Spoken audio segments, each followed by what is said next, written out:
Welcome back, everybody, to the Sentinel Report. I'm your host, Alex Newman. Joining us now to discuss the right-wing revolution and how to beat the woke and save the West is Charlie Kirk. He's the founder and president of Turning Point USA, the premier youth leader when it comes to the conservative movement and Christians. Charlie, welcome to the program. It's great to have you with us. Tell us about the right-wing revolution. What does that mean? What does it look like? And you say that this threat that we're facing is one of the most significant threats in American history. Talk to us about it, and how do we beat it? Yeah, I think the threat is demonic in its core, and the woke takes the form of an unclean spirit. The unclean spirit takes the form of the woke. So I want to be very clear out of the gate. The woke is a filler term for relentlessly criticizing all that exists to try and destabilize what is and try to bring in what is evil and unjust. So yeah, the woke, they basically complain until they control. And that we must understand that they are masters at mobilizing injustice, at focusing people's resentments towards overtaking a previous society or civilization. So that's number one. Look, the right-wing revolution, what does it look like? I want to be very clear. First, it must be a spiritual transformation revolution. But we also talk about the political side, obviously, and the personal side.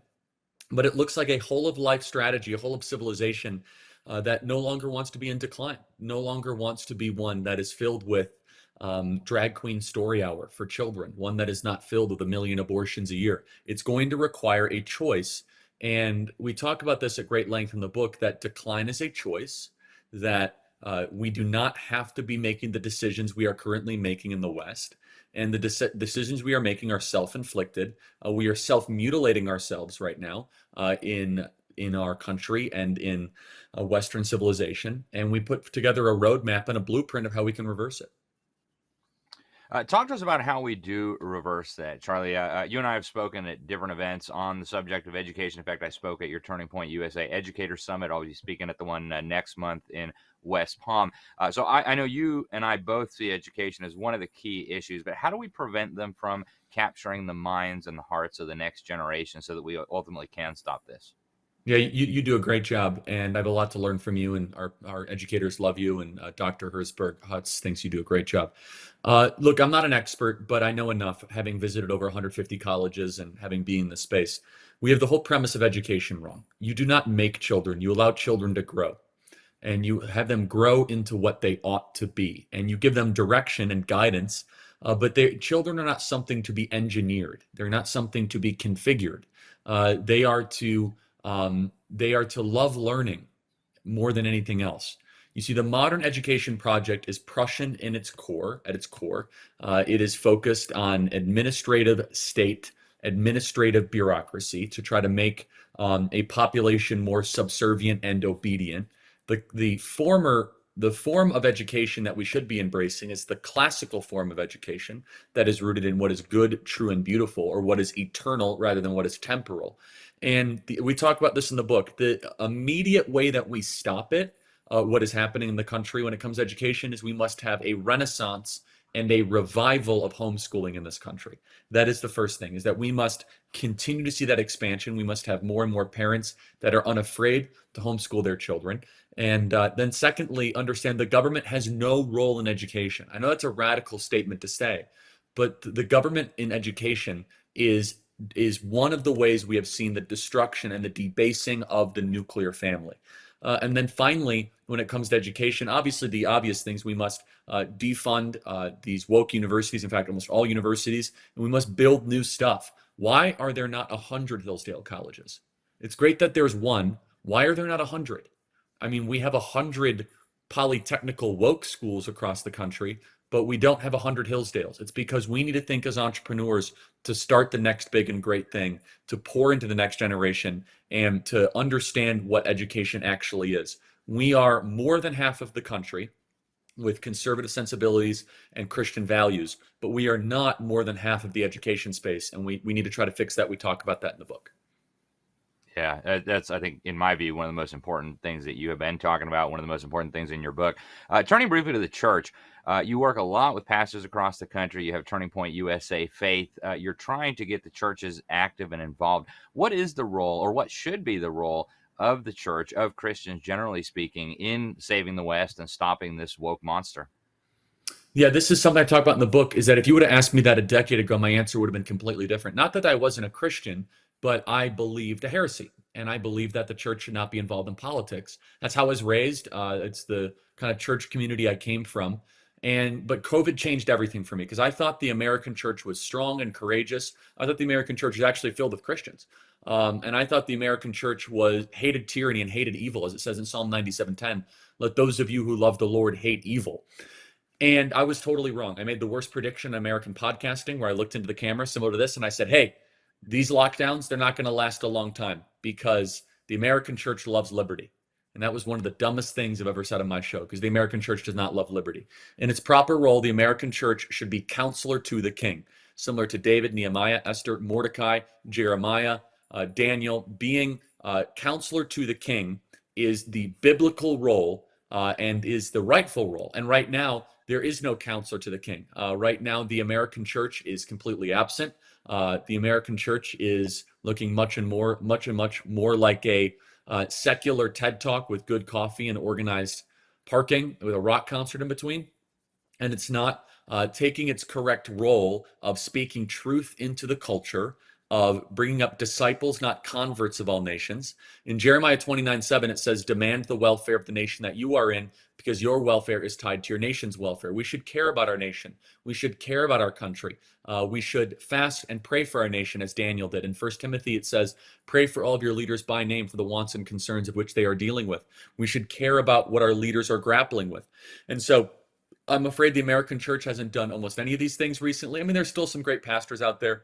Pastor Jack Hibbs, Pastor Rob McCoy, the Barnetts in Phoenix. There are some wonderful churches, but the vast majority, I'm talking about 90+% of American churches, are cowardly and are not speaking out into the culture with truth and boldness and the goodness of the gospel. And so how do we change that, Charlie? I mean, what does that transformation look like, and how do everyday Christians listening to us right now move the ball down the field in their own churches?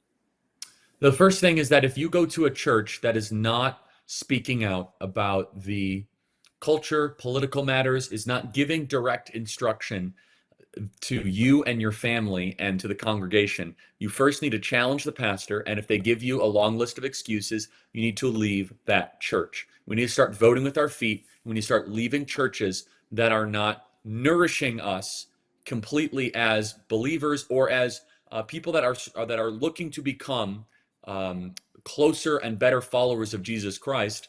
Then you need to leave that church. The second thing is this: is that we need to challenge these pastors publicly and ask them, where in the Bible do you think that you should not A, be political, or B, care about your nation? And we need to be more outspoken about this. But I think we're starting to see a little bit of that pressure and transformation. But it really starts with the rank and file. And we talked about this in the book, that if the American church continues to be a weak version of its former self, to be a destroyed version of its former self, America itself will no longer exist. And what an amazing opportunity. We have a broken culture that is filled with depression, anxiety, despair, suicide. It is filled with transgenderism, pornography, the LGBT nonsensical pride agenda. And what an interesting question. How many pastors do you think, and I don't know the answer, how many pastors do you think spoke against the pride agenda this month? Probably less than 20%. I'm just asking. I don't know the answer.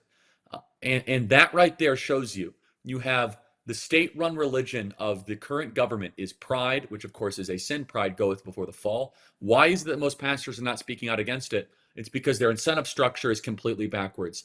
They think that their role is to, they believe their role is to comfort people with secular lies, not to challenge them with the truths of the gospel.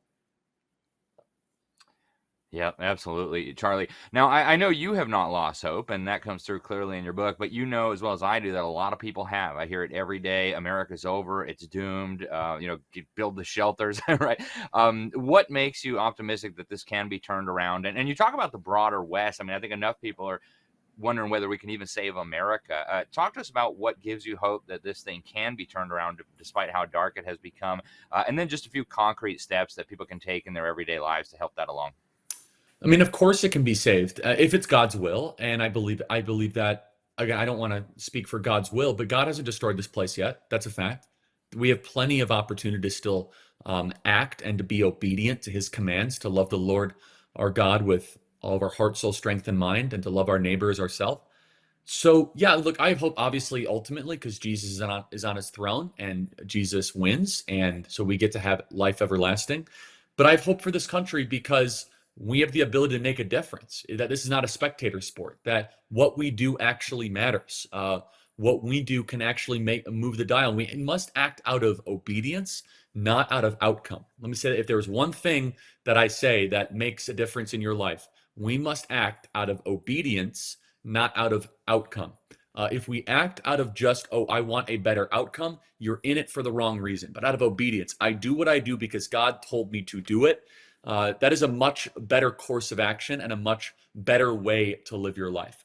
Second point, what are concrete action items? If you are a young man, get married. Stop watching pornography. Get your act together. Have lots of children. Be a man that is worthy of a woman who a woman wants to be with, and then figure out your life so you can provide for your family. Stop being a grown man child or a grown infant. If you are a young woman, ditch boss babe culture and find a man worthy of submitting to. And I know that's a radical thing to say in modern America. I don't care. In fact, I just went on the Whatever podcast, which is not exactly friendly territory for this. And you know what the young lady said again? A lot of them are engaged in hedonistic lifestyles and not exactly virtuous. I think I struck a balance, God willing, between love and truth, being very clear that I don't approve of their lifestyle, but that God has a plan for them that isn't, posting naked pictures of themselves online. Every single one of those young ladies, this is amazing. They call themselves feminists. Every single one on at least that show said, I will submit to a man if I believe he is worthy of submission. And that's a little progress, right? It's not completely there, but deep down, I think that women want to be able to submit to a man. Deep down, they want to be led. And the problem is a lot of men are not leading. They're not putting the path forward in any way, shape, or form. So anyway, those are some concrete action items, but getting married, following Jesus, and having children is some of the most important things you could do. Hey, man, I couldn't agree with you more, Charlie. So much wisdom in what you're saying. And a lot of it's just from the Bible, right? People need to just go back to our roots. That's what ultimately made America great in the first place. Charlie, the book Amen. is Right Wing Revolution, How to Beat the Woke and Save the West. I know it's available at Amazon and bookstores everywhere. What's the way that you prefer for people to go out and buy this? Yeah, it's still it's only a week old, so this is gonna have a long tail on it. We're selling it all summer, but it's 45books.com if you don't want to give a cut to Amazon. That is 45books.com. 45books.com. Charlie, thanks for all that you do. I look forward to seeing you in a few weeks in West Palm. And God bless, keep up the great work. You do a great job, and thanks for all you're doing with our educators. Thank you. Thank you, sir. Appreciate it. God bless you. All righty, folks, stay with us. We will be right back on the other side of this break with our next guest, Andy Roth. He is the chair of the State Freedom Caucus Network. Stay tuned.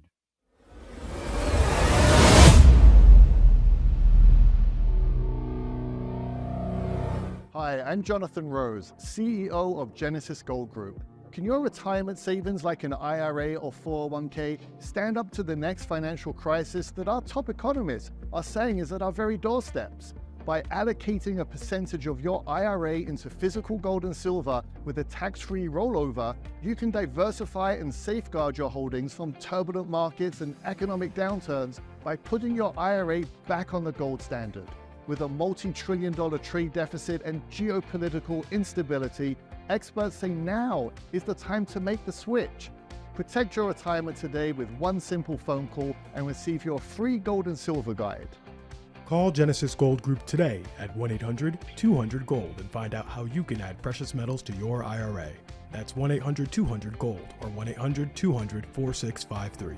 Or visit genesisgoldgroup.com. Genesis Gold Group, empowering faith-driven stewardship. It's the book that everyone is talking about. Indoctrinating Our Children to Death, written by Alex Newman. I can tell you on a personal level, I'm really happy to see you finally write a book on this. For our audience, I actually wrote an endorsement for this book, and for the audience too. I said it in the endorsement, I'll say it here again, that this book is a public service. You've done a fantastic job, Alex. Thank you for what you do as well. Thank you, Josh. I had the pleasure of actually getting a sneak peek of the book early, and I have to say it is fantastic. So I highly encourage everyone to go out, purchase it, read it. Even if you don't have kids, as you mentioned, it is so critical.